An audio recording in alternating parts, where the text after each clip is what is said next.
13 दिसंबर 2001 सुबह का वक्त।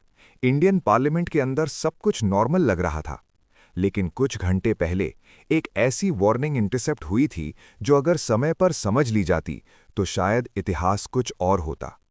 इंटेलिजेंस ब्यूरो के एक मॉनिटरिंग डेस्क पर रात भर अनयूजुअल चैटर रिकॉर्ड हो रहा था। एन्क्रिप्टेड कॉल्स, कोडेड लफ्ज, दिल्ली, टारगेट रेडी, एंट्री पास। ये कोई आम बात नहीं थी। ऑफिसर्स ने तुरंत इसको फ्लैग किया, पर प्रॉब्लम ये थी, इंफॉर्मेशन अधूरी थी। ना एग्जैक्ट जगह, ना एग्जैक्ट वक्त। सुबह तक अलर्ट फॉरवर्ड हुआ, लेकिन ब्यूरोक्रेसी के लेयर्स, कंफर्मेशन के डिलेज और फॉल्स अलार्म का डर, इन सब ने डिसीजन को धीरे कर दिया। तब तक दिल्ली की सड़कों पर एक सफेद एम्बेसडर कार बिना रोक टोक के आगे बढ़ रही थी। 11:30 बजे के आसपास वही कार पार्लियामेंट कॉम्प्लेक्स के गेट तक पहुंच गई। सिक्योरिटी ने रोका, लेकिन अगले ही पल गोलियों की आवाज, ग्रेनेड्स और अफरा तफरी।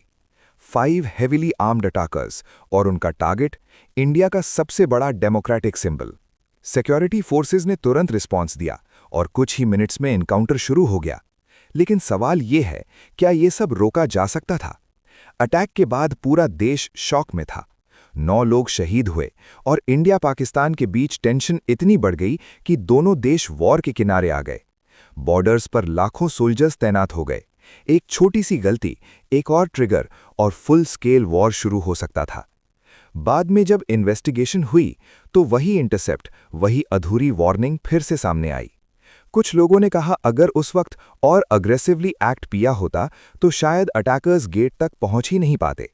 लेकिन इंटेलिजेंस की दुनिया में सर्टेनिटी नहीं होती, सिर्फ सिग्नल्स होते हैं और उन सिग्नल्स पर लिए गए फैसले। उस दिन एक डिसीजन थोड़ा सा लेट हुआ और पूरा देश उसकी कीमत चुकाने के बहुत करीब पहुंच गया। कभी कभी जंग सिर्फ बॉर्डर पर नहीं होती, बल्कि उन रूम्स में होती है जहां एक छोटा सा अलर्ट एक बड़े फैसले का इंतजार कर रहा होता है।